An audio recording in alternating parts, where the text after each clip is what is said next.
Let's bring in Louis Riddick. He is part of the college football and NFL coverage there. ESPN NFL college football analyst and former Washington and Eagles director of pro personnel. Louis, thanks for joining us. Explain to me what the Chiefs defense did to Lamar Jackson.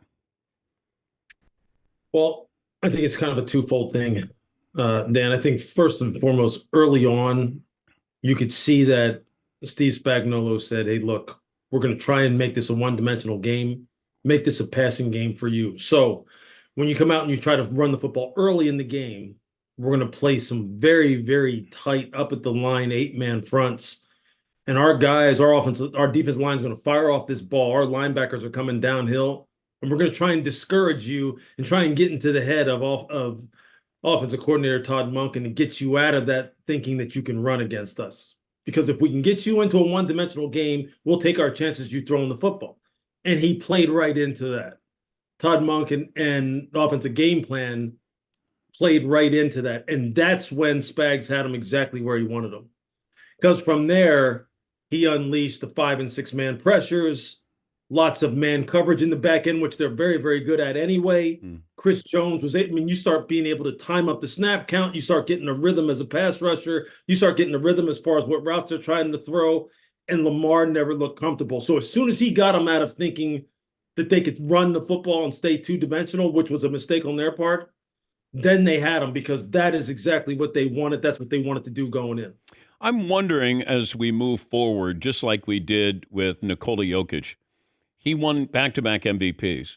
And I think he lost the third one because we thought he's never done anything in the postseason. Mm-hmm. And it did factor in, I think, in the voting that he's going to be a 3-time, back-to-back-to-back. And then Joel Embiid, who had a wonderful season. We saw what Joker did in the playoffs. He won the title. Mm-hmm. I wonder if we're going to do that with Lamar Jackson. That here he has 2 MVPs now, but he has very little postseason success.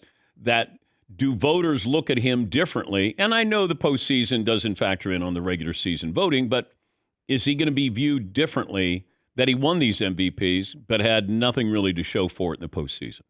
I don't think there's any question that it'll play a part because they're human beings that are voting. People don't forget. And maybe that's part of the whole MVP voting process that maybe needs to be reevaluated as far as, look, I think the people who are voting for MVP obviously understand that regular season and postseason success are totally different animals. And if you're really going to be considered one of the greats of all time, what do most people kind of use as the standard for that? It's what you do in the postseason, right? And so MVP is supposed to represent, as we move on through history, it's supposed to represent a significant achievement. You're the most valuable player, not during the regular season, but overall for your football team. You're supposed to be a guy who impacts winning at the highest level at the most crucial times. And so people are going to say, well, Lamar wasn't able to impact his football team and help lead them to wins at the most crucial of times. And that being the situation yesterday. Now, there's a number of different reasons why things didn't go the way they went yesterday. And some of that has to do with him. There's no doubt about that. A lot of it has to do also with, could they have been more balanced? Sure. Should you give a ton of credit to the Kansas City Chiefs defense? There is absolutely no question. But to get back to your question, for sure, Lamar knows this, you know this, I know this, we all know this. He will be judged based upon what he does in the postseason, the same way we're judging Dak Prescott, the same way we judge Josh Allen, and the same reason why we love Tom Brady and why right now, well, not right now, when it's all said and done, we'll love Patrick Mahomes and put him at the very top. Explain to me how Travis Kelce finds these openings. You know what? I was tweeting about this yesterday, so I was kind of losing my mind about this. Okay, free access to guys like Travis Kelce, meaning you let them off the line of scrimmage and let them kind of work against. It's not really spot drop zone, meaning you just kind of run to a spot and look at the quarterback. It's more man match zone, meaning you match guys once they come into your zone. But nevertheless, he's too good to allow him to play positional basketball basically against you, especially when you have a quarterback like Patrick Mahomes who is on the same page as him, where you they kind of like to have this unspoken communication to where he knows where to move, slide, find zone voids. And Patrick is just so good at being able to determine and, well, first of all, move defenders where he wants them with his eyes, with pump fakes, ball feints, whatever you want to call them. And then they're able to just kind of pick you apart. Now, two of Travis's best catches yesterday were against man coverage situations where Patrick could only put it like on the fourth down conversion where he's rolling right. They have it shut down. And he comes back and he throws that high pass, that high deep crosser to Travis Kelce, where that's a Hall of Fame throw, a Hall of Fame catch by a Hall of Fame quarterback and a Hall of Fame tight end. And his first touchdown against Kyle Hamilton is also man coverage. So you're sitting there going, look, we have our best guy, Kyle Hamilton, first team All-Pro, on their best player, and he just won. Yeah. So sometimes there's nothing you can really do. But during the times when you can do something like not allowing him free access, not allowing him to pick you apart against zone defense, that drives me nuts. And look, he's made a living off of that his entire career. And that's why now he's the most productive postseason pass catcher in the history of the NFL. Not by accident. He's good, but a lot of people have helped him get there in terms of poor defensive structure and game plan. Talking to the Mothership's Louis Riddick, if you were in the Lions locker room at halftime, what would you be saying to your teammates, if anything? Look,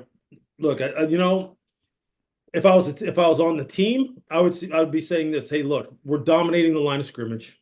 We're literally knocking these guys senseless off the ball. Let's keep running it with Jameer and David. Let's keep trying to make sure we get it to Sam and get it to Amon-Ra. Jared, just be smart with the football. And defense, hey, look, we're going to make sure that Debo doesn't get loose. We're going to make sure that, that Brandon doesn't get behind us. And we'll be all right. We're going to be fine. Just keep doing what you're doing. But you know what? I mean, what happens is Debo came out in that second half, and you could see the urgency he had. You could see how quickly he wanted to get moving. Brock started getting into a rhythm. They kick a field goal on the first drive. They come back. They stop him on that fourth down where it's 24-10, where Bosa gets a nice pass rush. Jarrett gets a little flustered. They throw it to Josh Reynolds. He drops it. Then they go down. They score. Then Jameer fumbles. Then they score again. And at that point, San Francisco starts thinking, this is what we were supposed to be doing all along. Detroit starts thinking, okay, well, that conversation that we just had in the locker room, all of a sudden that doubt starts creeping into your mind. As fans start going, you start realizing this is a pretty good football team they have over there. And you know what? Once your psyche starts to get fractured like that, it's just human nature, man, for some people to get tight. It's human nature for some people to start doing things that are out of character. And once you feel a certain rhythm coming for you where maybe you were doubting yourself initially, and you start making some plays, all of a sudden you start feeling like, okay, here I go. And we've seen it we see it in youth sports. We see it in professional sports. I watch it with my 13-year-old son.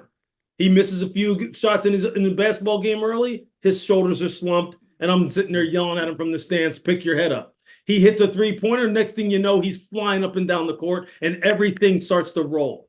And that's how that game flipped. But I'm looking at the Lions in the fourth down decisions. I know we focused on this a lot. They didn't go for it at the end of the first half. They went for it twice in the second half. Mm-hmm. But if this is week 5 of the NFL, it's different. This is a chance to go to the Super Bowl. I have to factor that in with the decisions that I make because there's sort of that pucker power that, you know what, these are big, big moments there. Yep. Your thoughts on Dan Campbell being Dan Campbell? Yeah, look, and I've thought about this a lot because, look, I understand that Dan has taken the information, the win probabilities, the probabilities of success in those specific situations in terms of being able to convert, the probabilities in terms of how, how it affects, maybe the probability of them winning the football game. If he is to convert, what are the chances of convert? And look, he's done that all year long. And so he stayed true to who he is. And he has continued to try and be very aggressive because they've had a ridiculous amount of success being successful. I get it. So I get that part of it. I think sometimes, though, when you decide, okay, so if you're going to, in those situations, like, let's just talk about Josh Reynolds in particular on the first one. All right. Yes, Bosa had a great pass rush and it affected Jared Goff, and it was a little bit of an off-target throw.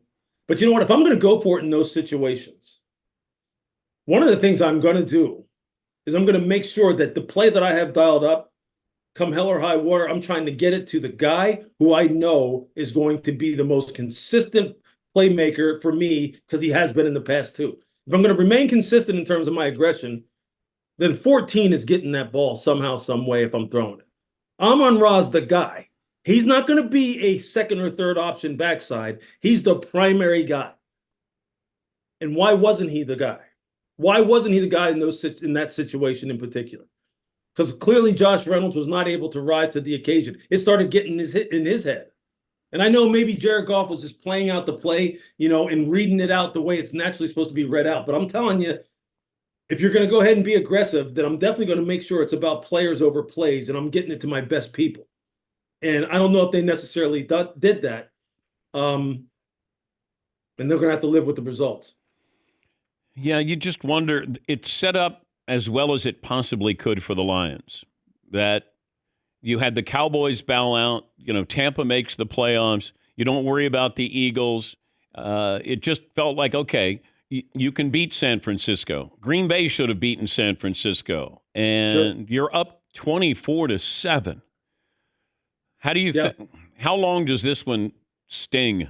Oh, it'll sting. It'll sting forever, simply because there's no guarantee that they'll ever get back there, and he admitted that. But is this 28-3 Falcons Patriots type of? I mean, obviously that's Super Bowl, but it still has that kind of lingering, like, heartbreaking effect. Look, I remember my very first year working for Philadelphia in 2008. We made it to the NFC Championship game against Kurt Warner and Arizona Cardinals down there in Arizona. And I remember thinking, man, we got all the way here.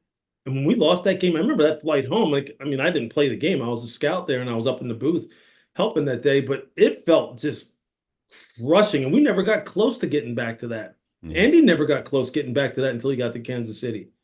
So it could be years. It could be years before they get back there again. And it's, and you know what? And I'll tell you what, and I know people, I've heard this morning, people keep saying, Detroit gave that game to San Francisco. San Francisco didn't win it. Detroit lost it. Well, you know what? Okay. I saw Brock Purdy make some very special plays. I saw all of a sudden Nick Bosa making some very special plays. I saw Fred Warner making some very special plays that it wasn't just Detroit giving it to him. They took it.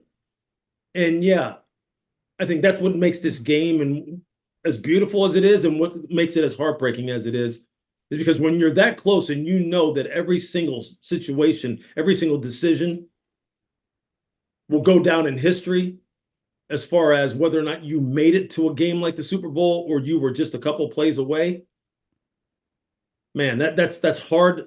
That's hard to stomach. And I don't necessarily think teams necessarily lose games like that. I think it's more about, players making plays in crucial situations that really are able to rise to those moments. And you saw some guys rise to those moments yesterday and some guys not be able to rise to those moments. I really think that's I think we're kind of cheating San Francisco to say they should have lost to Green Bay or they should have lost yesterday. Yeah. No, in the biggest of moments, which is how we judge the great players who play this sport, guys like Brock Purdy made plays, Brandon Ayuk made plays, Nick Bosa made plays, Fred Warner made the plays. Tayshaun Gibson, he stripped Jahmyr Gibbs because he's been coached to do that. And in the most crucial moments, he made the play and Jahmyr didn't secure the football.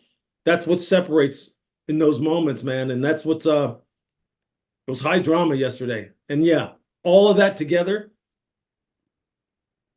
it's got to be crushing for Detroit. Crushing.